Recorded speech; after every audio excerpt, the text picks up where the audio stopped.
নমস্কার, ভক্তি চ্যানেলে আপনাদেরকে স্বাগত। আমরা প্রত্যেক দিন শ্রী শ্রী রামকৃষ্ণ কথামৃত পাঠ করছি। আজকে তার দ্বাদশ পর্ব। আমাদের ভালো লাগছে, আপনারা আমাদের সঙ্গে থাকছেন, প্রত্যেক দিন ফিরে ফিরে আসছেন।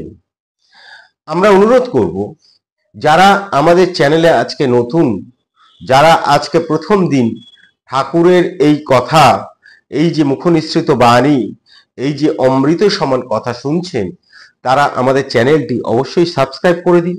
তার কারণ আপনারা যদি সাবস্ক্রাইব করেন, আমরা উৎসাহিত হই, আপনাদের উৎসাহই আমাদের পাথে। আমরা যে কেবল এই শ্রী শ্রী রামকৃষ্ণ কথামৃত পাঠ করছি তা নয়, আমরা প্রত্যেক দিন আমাদের এই সনাতন হিন্দু ধর্মের কোনো না কোনো বিষয়, কোনো না কোনো আখ্যান, কোনো না কোনো সংস্কার, এই সকল বিষয় নিয়ে কথা বলছি। তার কারণ এই সকল বিষয়ের মধ্যে দিয়ে আমাদের হিন্দু ধর্মের মাহাত্ম্যটা প্রকাশ পায়, আমরা সেটা বোঝার চেষ্টা করি। আর আমাদের এই ধর্মের একটি নিজস্ব ফিলোসফি রয়েছে, যে ফিলোসফি আমাদেরকে শেখায় সহনশীলতা, ধৈর্য, যে ফিলোসফি আমাদেরকে শেখায় অহিংসা, যে ফিলোসফি আমাদের মনের উদারতা বৃদ্ধি করে, আসলে যে ফিলোসফি আমাদের ভারতবর্ষের ফিলোসফি, সেই ফিলোসফিটা আমরা বোঝার চেষ্টা করি, জানার চেষ্টা করি। আসলে আমাদের মনটাকে কিছুটা উদার করতে চাই, আমরা কিছুটা সমৃদ্ধ হতে চাই। তাই আমরা যা জানাই সেগুলো আপনাদেরকে জানানোর ইচ্ছে হয়।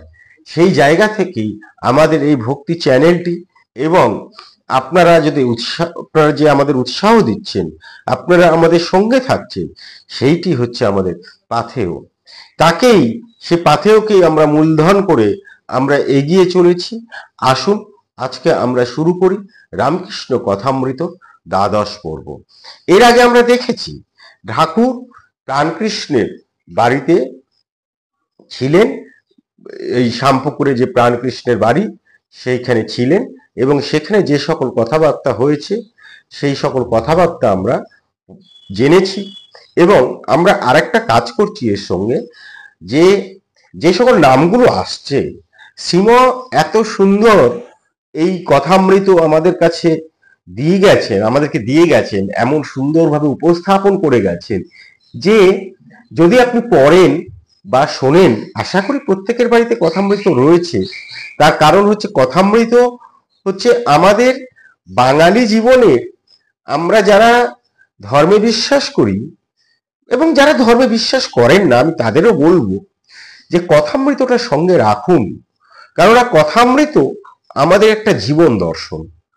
আমাদের মনে যে সকল জিজ্ঞাসা থাকে, আমরা তার উত্তরটা এই কথামৃতর মধ্যে দিয়ে পেয়ে যাই। আমাদের জীবনে অনেক ছোট ছোট সমস্যার সমাধান করে দিয়েছেন ঠাকুর, এবং তিনি আমাদেরকে আমাদের ভাষায় বুঝিয়েছেন। আমাদের প্রাত্যহিক জীবনে যে সকল জিনিস ব্যবহার করি, যেভাবে চলি, সেইগুলো উদাহরণ হিসেবে ব্যবহার করেছে। খুব জ্ঞানের কথা বলেছেন, কিন্তু খুব জ্ঞানগর্ভ শব্দ দিয়ে, জ্ঞানগর্ভ বিষয় দিয়ে আমাদেরকে বোঝাননি। তিনি একেবারে মাটিতে নেমে এসে মাটির ভাষায়, আমাদের ভাষায় বুঝিয়েছেন। আর তাই জন্য আমাদের প্রত্যেকের জীবনের দর্শন বুঝে নিতে সুবিধা হয় এই শ্রী শ্রী রামকৃষ্ণ কথামৃত পড়লে। তাই অনুরোধ করব, যাদের বিশ্বাস আছে তারা তো বটেই, যাদের বিশ্বাস নেই, ঠাকুরের প্রতি যাদের বিশ্বাস নেই, যারা নিজেদেরকে নাস্তিক বলেন, তারাও কথামৃত পাঠ করুন, কথামৃতটার সঙ্গে রাখুন। দেখবেন এই বই কেবল যে ঠাকুরের কথা বলছে তা তো নয়। এই বই হচ্ছে সেই সময়টার বাঙালি জীবনে সামাজিক জীবন, পারিবারিক জীবন, অর্থনৈতিক জীবন, প্রত্যেকটি বিষয়ে হচ্ছে জীবন্ত দলিল। এবং ইতিহাস না জানলে কিন্তু একটি জাতি ধ্বংস হয়ে যায়, একটি জাতি শেষ হয়ে যায়। তাই নিজের ইতিহাস জানার জন্য, সেই সময়টাকে জানার জন্য অবশ্যই রামকৃষ্ণ কথামৃত পাঠ করুন, রামকৃষ্ণ কথামৃত শুনুন। আর সেই জন্যই এর পুঙ্খানুপুঙ্খ বিবরণে দেওয়ার জন্যই এখানে ঠাকুরের সান্নিধ্যে যারা আসতেন, ঠাকুর যখন কথা বলছেন তখন যাকে যারা পরিবেষ্টিত করে থাকতো, ঠাকুরের সেই ভক্তমণ্ডলী, তার একটা পরিচয় দিয়ে গেছেন শ্রীম। আমরা সেইটাকে একটু বৃহৎ আকারে তাদের পরিচয়টা দিচ্ছি, যার কারণ যাতে সেই সময়টাকে বোঝা যায়, ঠাকুরের কাছে যারা যেতেন তাদের কথাটা বোঝা যায়, তাদের কথাটা জানা যায়। তাই প্রত্যেকে নাম ধরে ধরে আমরা যেমন তার পরিচয় দিচ্ছি, আবার ঠাকুর যেখানে যেখানে গিয়েছেন সেখানকারও একটি পরিচয় দিচ্ছি। পারলে চেষ্টা করবেন আপনারা পুরোটা শুনতে, কেননা শুনলে আবারও বলছি আমরা যা জেনেছি আপনাদেরকে জানাবো, আর আপনারা হয়তো নতুন কোনো কিছু জানতে পারেন। তাই আসুন আজকে আমরা শুরু করি আমাদের দ্বাদশ পর্ব। এর আগের দিন আমরা ছিলাম এই শ্যামপুকুরে প্রাণকৃষ্ণের বাড়িতে। সেখানে ঠাকুরের বিভিন্ন কথা আমরা শুনেছি। তারপর ঠাকুর সেখান থেকে কাপ্তেনের বাড়িতে গিয়েছে, কাপ্তেনের একটি পরিচয় আমরা দিয়েছি। আশা করি আপনারা এর আগের পর্বে সেটি শুনেছেন। এবং কাপ্তেনের বাড়ি থেকে তিনি যাবেন কেশবচন্দ্র, শ্রীযুক্ত কেশবচন্দ্র সেনের কমল কুটিরে। সে কেশব সেনের বাড়িতে যাবেন। আমরা এর আগে এই কেশব সেনের একটা দীর্ঘ পরিচয় দিয়েছি, সম্ভবত আমাদের দ্বিতীয় যে পর্ব সেখানে দিয়েছি, আপনারা চাইলে শুনে নিতে পারেন। কেশব সেনের ফলে আজকে আর আমরা কেশব সেন, ব্রাহ্ম সমাজ এই নিয়ে কোনো বিস্তারিত কথা বলবো না। আমরা দেখব সেখানে গিয়ে ঠাকুর কি বলছেন, কি করছেন। তা কাপ্তেনের তৃতীয় পরিচ্ছেদ, কমল কুটিরে শ্রী রামকৃষ্ণ ও শ্রীযুক্ত কেশব সেন। শ্রী রামকৃষ্ণ কাপ্তেনের বাটি হইয়া শ্রীযুক্ত কেশব সেনের কমল কুটির নামক বাটিতে আসিয়াছেন। সঙ্গে রাম, মনমোহন, সুরেন্দ্র মাস্টার প্রভৃতি অনেকগুলি ভক্ত সকলে দ্বিতলে হলঘরে উপবেশন করিয়াছেন। শ্রীযুক্ত প্রতাপ মজুমদার, শ্রীযুক্ত ত্রৈলোক্য প্রভৃতি ব্রাহ্ম ভক্তগণ উপস্থিত আছেন। আমরা দেখলাম কাপ্তেনের বাড়ি থেকে ঠাকুর এই কেশব সেনের, তার অন্যতম ভক্ত, ব্রাহ্ম হওয়ার পরও যিনি এই বারবার দক্ষিণেশ্বরে ছুটে যেতেন, ঠাকুর তার কাছে আসতেন, তাদের দুজনের মধ্যে একটি নিবিড় স্নেহ এবং শ্রদ্ধার সম্পর্ক তৈরি হয়েছিল। এবং আমরা দেখব ঠাকুরের বাণী বা ঠাকুরের কথা এই ব্রাহ্ম সমাজের যারা প্রতিনিধি তারা কিভাবে প্রচার করেছিল আমরা পরবর্তীতে দেখব। তা এই শ্রী রামকৃষ্ণ কাপ্তেনের বাড়ি থেকে শ্রীযুক্ত কেশব সেনের কমল কুটির, যে তার বাড়ির নাম ছিল, সেই কমল কুটির হচ্ছে আপার সার্কুলার রোড, বর্তমানে আচার্য প্রফুল্লচন্দ্র রোডে, যেটি ভিক্টোরিয়া ইনস্টিটিউশন নামে পরিচিত, সেই স্কুলটি রাজাবাজারের কাছেই। সেই বাড়িতে তিনি আসেন। তা ওই বাড়িটার নাম ছিল লিলি কটেজ। এখানেই ঠাকুরের একটি ছবি আমরা যে পাই, যে দণ্ডায়মান অবস্থায় সমাধিস্থ যে একটা ছবি আমরা পাই, ঠাকুর হাতের একটি মুদ্রা করে উপরে তুলে রয়েছে, আরেকটি হাত তার বুকের কাছে, সেটি একটা আলাদা মুদ্রা রয়েছে। তা এই যে ছবিটা আমরা পাই, এই ছবিটা কিন্তু এই বাড়িতেই তোলা হয়েছিল। তা সেই আচার্য প্রফুল্লচন্দ্র রোডের বাড়ি, সেখানে বাগান বাড়ি ছিল, বিশাল বাড়ি, যেটা এখন ভিক্টোরিয়া ইনস্টিটিউশন। তা সেইখানে ঠাকুর এসেছেন। তা তার কাছে সঙ্গে এসেছেন এর আগের দিন যে সকল ভক্ত ছিলেন, রাম, মনমোহন, সুরেন্দ্র মাস্টার, প্রত্যেকেরই পরিচয় আপনাদেরকে দেওয়া আছে, আজকে নতুন করে বলছি না। সেইখানে এসেছেন ঠাকুর এবং তাদেরকে সঙ্গে নিয়ে এসেছেন। সকলে সেই বাড়ির দ্বিতলে হল ঘরে উপবেশন করেছেন। আর সঙ্গে আজকে আমরা আরো নতুন দুজনকে দেখতে পাচ্ছি, শ্রীযুক্ত প্রতাপ মজুমদার এবং শ্রীযুক্ত ত্রৈলোক্য। এই ত্রৈলোক্যের নাম হচ্ছে শ্রীযুক্ত ত্রৈলোক্যনাথ সান্যাল। এই দুইজন সঙ্গে আমরা নতুন দেখতে পাচ্ছি। এরা ভক্ত ছিলেন, ব্রাহ্ম সমাজের ভক্ত ছিলেন, আবার ঠাকুরেরও পরম ভক্ত হয়েছিলেন। প্রতাপ মজুমদার যে ঠাকুরের কেবল ভক্ত হয়েছিলেন তাই তো নয়, তিনি লেখালেখি করতেন তো বটেই, এবং ইংরেজিতে লিখতেন। এই যে ইংরাজিতে ঠাকুরের সম্পর্কে লিখে সারা বিশ্বে গুণী মহলের কাছে ঠাকুরের বাণী এবং ঠাকুরকে পৌঁছে দিয়েছিলেন। কলকাতাতেই তিনি থাকতেন এবং বিখ্যাত ব্রাহ্ম ধর্ম প্রচারক ছিলেন। ব্রাহ্ম ধর্ম প্রচারের জন্য ভারত, ইউরোপ, আমেরিকা ও জাপানের বিভিন্ন স্থানে ইনি ভ্রমণ করেছিলেন।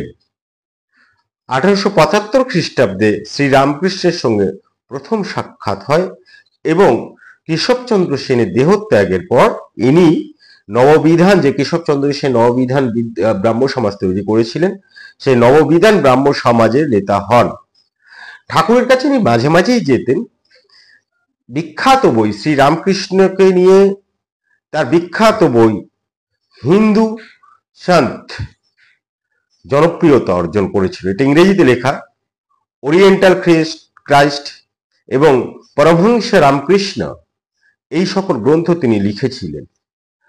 আমাদের সে বিখ্যাত শিকাগো ধর্মসভা, ধর্মের মহাসম্মেলন, যেখানে স্বামীজি গিয়েছিলেন এবং আমাদের হিন্দু ধর্মকে সারা বিশ্বের কাছে স্বতন্ত্র হিসেবে প্রতিষ্ঠা করেছিলেন, সেখানেও প্রতাপচন্দ্র মজুমদার গিয়েছিলেন এবং সেখানে তিনি ভাষণ দিয়েছিলেন। আর সেখানেই স্বামী বিবেকানন্দের সঙ্গে তার সাক্ষাৎ হয়। 65 বছর বয়সে তিনি মারা যান, কিন্তু যতদিন ছিলেন ততদিন তিনি ঠাকুরের কথা বলে গিয়েছেন। এরপর আমরা একটু যদি দেখি এই ত্রৈলোক্যনাথ সান্যাল, সেই ত্রৈলোক্যনাথ সান্যালও কিন্তু ঠাকুরের একজন বড় ভক্ত ছিলেন এবং উনি হচ্ছেন লেখক ছিলেন। অনেক বই তিনি লিখেছিলেন, সবকটাই ভক্তিমূলক বই। ইনিও ব্রাহ্ম ভক্ত ছিলেন এবং কেশব সেনের অনুগামী ছিলেন, ব্রাহ্ম সমাজের নেতা ছিলেন। ইনি ছিলেন গীতিকার এবং সুগায়ক, এবং কেশব সেনের সান্নিধ্যে এসে তার একটি নবজন্ম হয় বলা চলে।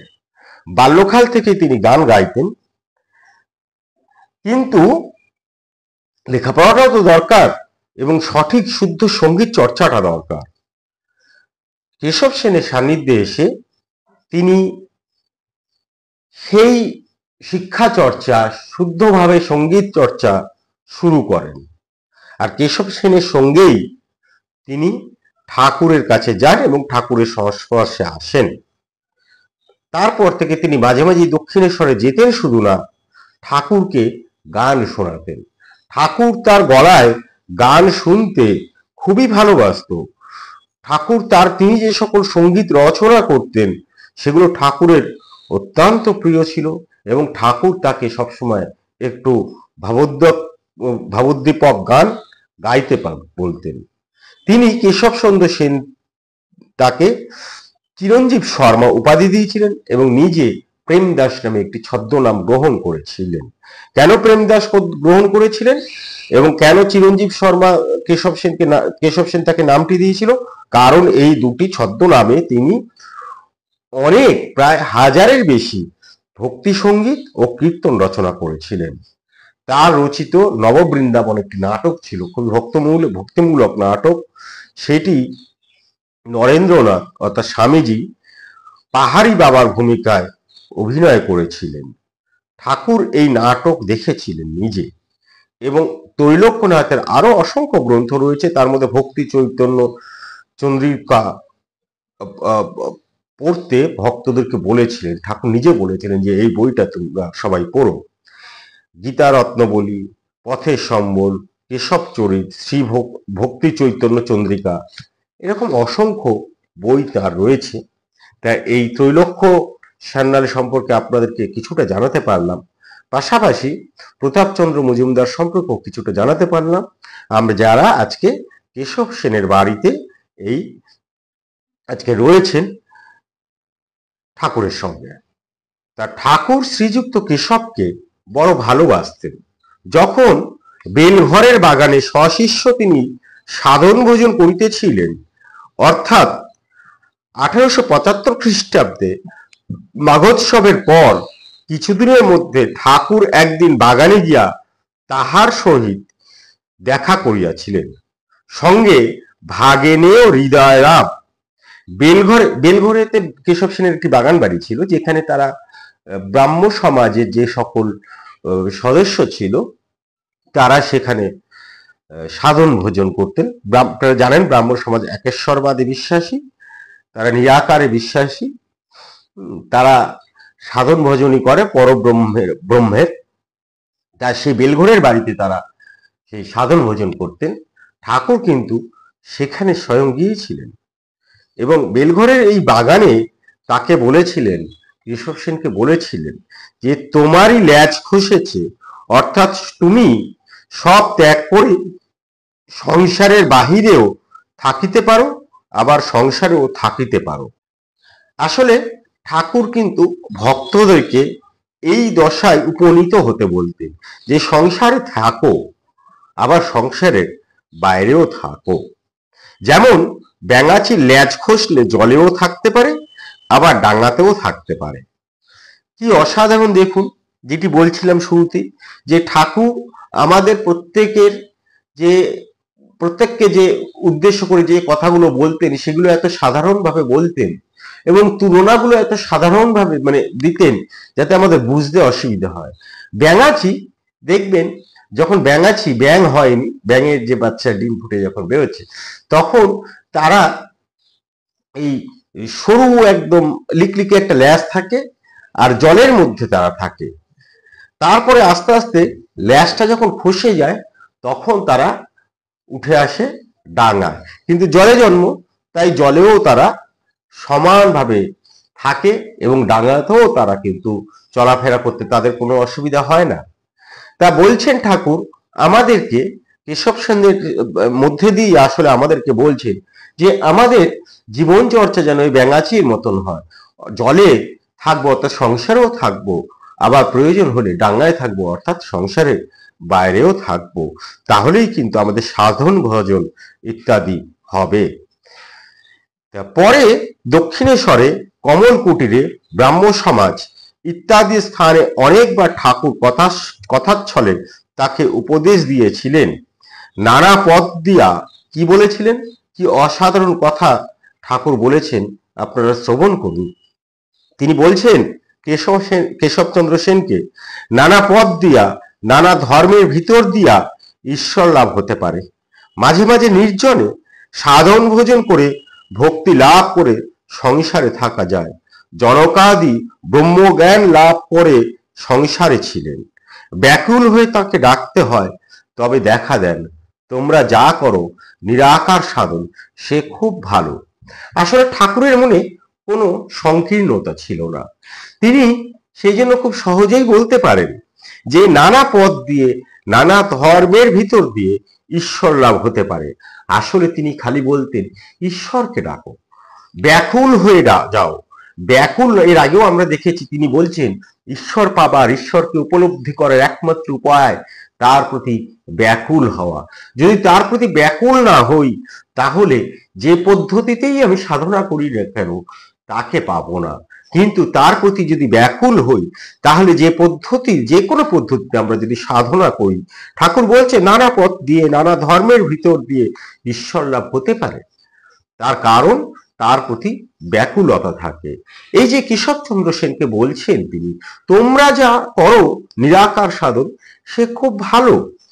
এমন কখনো বলেননি যে নিরাকার সাধন হলে সেটা বাজে হবে। তিনি বলছেন তোমরা যে সাধন করো নিরাকার সাধন, সে খুব ভালো। ব্রহ্মজ্ঞান হলে ঠিক বোধ করবে ঈশ্বর সত্য আর সব অনিত্য। ব্রহ্ম সত্য, জগৎ মিথ্যা। সনাতন হিন্দু ধর্মে সাকার নিরাকার দুই ভাবে। আসলে সত্যিই তাই। আমাদের যে সনাতন হিন্দু ধর্মে, এই সনাতন হিন্দু ধর্মে বিভিন্ন মত রয়েছে, বিভিন্ন পথ রয়েছে। এই ধর্মের এতটাই উদারতা যে আমরা সব মতকেই গ্রহণ করি, যদি সেটা যুক্তিগ্রাহ্য হয়, যদি সেটা শেষ পর্যন্ত ঈশ্বরের কথা বলে, ভগবানের কথা বলে, ব্রহ্মের কথা বলে, তবে আমাদের কাছে কোনো পথই আমরা বারণ করি না।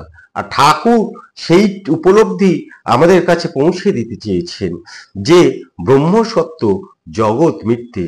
সনাতন হিন্দু ধর্মে সাকার নিরাকার দুই মানে নানাভাবে ঈশ্বরের পূজা হয়, আমরা নানাভাবে ঈশ্বরের পূজা করি। ঠাকুর বলছেন শান্ত, দাস্য, সখ্য, বাৎসল্য, মধুর। এই যে যারা বিশেষ করে যারা বৈষ্ণব বৈষ্ণব দর্শনে যারা জানেন তারা এই বিষয়টা বুঝতে পারবেন। শান্ত, দাস্য, সখ্য, বাৎসল্য এবং মধু, এই পাঁচটি হলো বৈষ্ণব দর্শনের পাঁচটি প্রধান রস বা ভাব। এই ভাবগুলি ঈশ্বরের প্রতি ভক্তের বিভিন্ন ধরনের সম্পর্কের প্রকাশ করে। শান্ত ভাব কি? শান্ত ভাব হচ্ছে ঈশ্বরের প্রতি গভীর শান্তি ও ভালোবাসার অনুভূতি হচ্ছে আমাদের শান্ত ভাব। আর দাস্য ভাব, এই দাস্য ভাব হচ্ছে আমি তোমার দাস, আমি তোমার ভক্তি এবং অনুগতের সেবকের মতন তোমার ভক্তি এবং তোমার প্রতি আমার অনুগতের সম্পর্ক। আমি তোমার দাসানুদাস হয়েই থাকতে চাই, দাস হিসেবে তোমার সেবা করতে চাই। সখ্য ভাব, এই সখ্য ভাব হচ্ছে ঈশ্বরকে আমি যখন বন্ধুর মতো দেখি, যখন বন্ধুর সঙ্গে আমার যেরকম সম্পর্ক, যে গভীর সম্পর্ক, যে স্বাভাবিক সম্পর্ক, তখন সেটি হয় সখ্য ভাব। আর বাৎসল্য ভাব ঈশ্বরের প্রতি সন্তানের মতো পিতামাতার স্নেহ ও ভালোবাসা সম্পর্ক, সেটিই হচ্ছে বাৎসল্য ভাব। আর মধুর ভাব, মধুর ভাব হচ্ছে অসাধারণ ভাব। তুমি হচ্ছে পুরুষ আর আমি হচ্ছি রাধা, আমি তোমার দিকে ধাবিত হই, আমরা সবাই রাধা, আমি প্রেমিকা, আমি প্রেমিকের মতো গভীর ও ভালোবাসার সম্পর্ক যখন গড়ে ওঠে তখন হচ্ছে সেইটি হচ্ছে মধুর ভাব। তা নানাভাবে ঈশ্বরের পুজো করা যায়। ঠাকুর বলছেন শান্ত, দাস্য, সখ্য, বাৎসল্য, মধুর। তারপরে কি অসাধারণ বলছেন দেখুন, রোশন চৌকিওয়ালারা একজন শুধু পো ধরে বাজায় অথচ তার বাঁশির 7 ফোঁকর আছে, কিন্তু আর একজন তারও 7 ফোঁকর আছে, সে নানা রাগ রাগিনী বাজায়। এই আর একজনটিকে, এই আর একজনটি হচ্ছে স্বয়ং ঈশ্বর, তিনিও নানা রাগ রাগিনী বাজিয়ে চলেন। তারপরেই তার কেশব সেনের উদ্দেশ্যে বলছেন আসলে যারা সাকারে বিশ্বাসী নয়, যারা নিরাকারে বিশ্বাসী, তাদের উদ্দেশ্যেও বলছে আপনি বলতে পারেন যে তোমরা সাকার মানো না, তাতে কিছু ক্ষতি নাই, নিরাকারে নিষ্ঠা থাকলেই হলো। তবে সাকারবাদীদের টানটুকু নেবে, মা বলে তাকে ডাকলে ভক্তি প্রেম আরো বাড়বে। কখন দাস্য, কখন সখ্য, কখন বাৎসল্য, কখনো মধুর ভাব, কোনো কামনা নাই, তাকে ভালোবাসি, এটি বেশ, এর নাম অহেতুকী ভক্তি। আসলে ঠাকুর বলছেন ভক্তি এরকমই হবে, ভক্তি হবে অহেতুকী ভক্তি, অর্থাৎ কোনো হেতু নেই, কোনো কারণ নেই, আমি তার কাছে কোনো কামনা করি না, আমি তাকে কেবল ভালোবাসি, তার প্রতি ব্যাকুল হই, সেটি যে কোনো ভাবে হতে পারে। আমি তাকে সেবা করতে পারি দাস্য ভাবে, কখনো সখ্য ভাবে, কখনো বাৎসল্য ভাবে, কখনো মধুর ভাবে। টাকা করি, মান সম্ভ্রম কিচ্ছু চাই না, কেবল তোমার পাদপদ্মে ভক্তি চাই। বেদ পুরাণ তন্ত্রে এক ঈশ্বরীর কথা আছে ও তাহার লীলার কথা, জ্ঞান ভক্তি দুই আছে। তারপরেই বলছেন আমরা যারা উপনিষদ যখন আমরা পাঠ করছিলাম তখন আমরা শুনেছি, আমরা যারা বেদ সম্পর্কে আলোচনা করি তারা জানি সেখানে ঈশ্বরের কথা আছে, কিন্তু তাহার লীলার কথা আছে, সেখানে জ্ঞানের কথা আছে। জ্ঞান যোগ যেমন আছে তেমন ভক্তি যোগও আছে সংসারে। তিনি বলছেন, ঠাকুর বলছেন আমাদের সংসারে দাসীর মতন থাকতে হবে। দাসী সব কাজ করে কিন্তু দেশে মন পড়ে আছে। মনিবের ছেলেদের মানুষ করে, বলে আমার হরি আমার রাম, কিন্তু জানে ছেলে আমার নয়। তোমরা যে নির্জনে সাধন করছো এ খুব ভালো, তার কৃপা হবে। জনক রাজা নির্জনে কত সাধন করেছিলেন, সাধন করলে তবে তো সংসারে নির্লিপ্ত হওয়া যায়। এই যে কথাটি ঠাকুর বলছেন দাসীর মতো হতে হবে। এই যে আমরা এসেছি, দাসীর কি হয়? দাসী আমাদের এখানে ঘরের, তিনি বলছেন গৃহে কাজ করে, কিন্তু তার মনটা থাকে দেশে পড়ে। আমরাও তাই, এই পৃথিবীতে এসেছি, কাজ করব, কর্ম করে যাব, কিন্তু আমার মনটা পড়ে থাকবে ঈশ্বরের প্রতি। আমরা তাতে মগ্ন হয়ে যাব, ঈশ্বরে। আমরা কখনো এই সাংসারিক জাগতিক বিষয়ে মগ্ন হব না।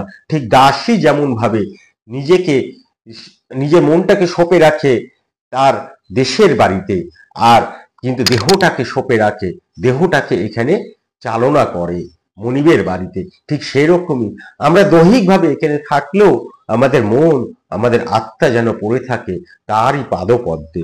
এই কথাটি ঠাকুর বলছেন। তারপরেই বলছেন কেশব সেনের উদ্দেশ্যে। আসলে কেশব সেনের উদ্দেশ্যে কেবল বলছেন তা তো আমাদের উদ্দেশ্য বলা। আমরা আসলে এই কেশব সেনকে যে সকল বলছেন তার মধ্যে দিয়ে আমরা অনেক বিষয় জেনে নিতে পারি। বলছেন তোমরা বক্তৃতা দাও সকলের উপকারের জন্য, কিন্তু ঈশ্বর লাভ করে, ঈশ্বর লাভ করে ঈশ্বর দর্শন করে বক্তৃতা দিলে উপকার হয়। তার আদেশ না পেলে লোকশিক্ষা দিলে উপকার হয় না। ঈশ্বর লাভ না করলে তার আদেশ পাওয়া যায় না। ঈশ্বর লাভ যে করেছে তার লক্ষণ আছে। বালকবৎ, জড়বৎ, উন্মাদবৎ, পিশাচবৎ হয়ে যায়। সত্যিই তাই। আমরা দেখব যারা ঈশ্বর লাভ করেছেন, স্বয়ং ঠাকুরের মধ্যেও আমরা দেখেছি।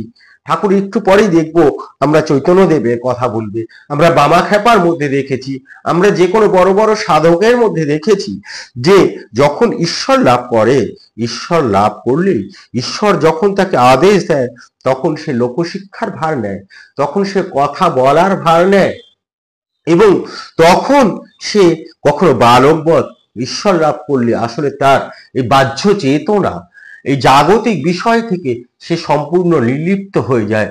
তখন তিনি ভাব ধরেন কখনো বালকবৎ, কখনো জড়বৎ, কখনো উন্মাদবৎ, কখনো পিশাচবৎ হয়ে যায়। যেমন সুখদেবাদি। চৈতন্যদেব কখনো বালকবৎ, কখনো উন্মাদের মতো ন্যায় নৃত্য করতেন। আমরা একথা কিন্তু সবাই জানি। কখনো হাসে, কাঁদে, নাচে, গায়। পুরীধামে যখন ছিলেন তখন অনেক সময় জড় সমাধিতে থাকতেন।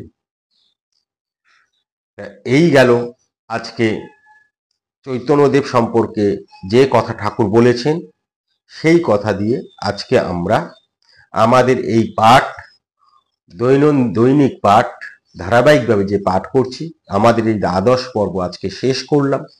আমাদের ইচ্ছে থাকে আরো অনেকটা সময় পাঠ করার, কিন্তু সময়াভাব। আমরা জানি আমরা তো এক জায়গায় বসে শুনছি না, আমরা বিভিন্ন জায়গায়, আমাদের মন এক জায়গায় থাকলো, মনের সংযোগ থাকলো, দৈহিকভাবে আমরা নিজেদেরকে বিভিন্ন কাজে ব্যস্ত রেখেছি, এবং তার ফাঁকে একটু সময় বার করে আমরা এই ইউটিউব চ্যানেলের মধ্যে দিয়ে এই ঠাকুরের এই উপদেশ, ঠাকুরের এই কথা, যে সেই কথা আমরা শুনছি। ফলে দীর্ঘক্ষণ একই টানা শোনাটা সম্ভব হয়ে ওঠে না। তাই আমরা ছোট ছোট করে পাঠ করছি, কারণ আপনারা জানি আপনারা ব্যস্ত, সেই ব্যস্ততার মধ্যে দিয়ে সময় বের করে আপনারা অনুগ্রহ করে শুনছেন, এতে আমরা সমৃদ্ধ হচ্ছি। আশা করি আপনারা এইভাবেই প্রত্যেকদিন শুনবেন। এবং আমরা কেন দীর্ঘ করতে পারছি না, অনেকেই আমাদের বলছে আরেকটু দীর্ঘ হলে ভালো হতো, কিন্তু আবারও বলছি আমরা দীর্ঘ করতে পারছি না। তার কারণ যে মাধ্যমটা আমরা শুনছি সেখানে দীর্ঘ করলে যারা শুনছেন তাদের ক্ষেত্রে অসুবিধা হতে পারে এবং তাদের মাঝখানে থেমে যেতে হতে পারে। তাই আমরা এটি দীর্ঘ করছি না। আজকে এই পর্যন্তই। আরেকটা কথা বলি, যারা আমাদেরকে কোনো অনুদান দিয়ে, আর্থিক অনুদান দিয়ে সহায়তা করতে চান, তারা এই থ্যাঙ্কস গিভিং অপশনে গিয়ে আমাদেরকে আর্থিকভাবে সহায়তা করতে পারেন। তাতে আমরা কিছুটা উপকৃত হই। আর ভালো থাকবেন, ভালো রাখবেন। আমাদের চ্যানেলটি অবশ্যই সাবস্ক্রাইব করে নেবেন। নিজে আনন্দে থাকবেন, অন্যকে আনন্দে রাখবেন। ধন্যবাদ, নমস্কার।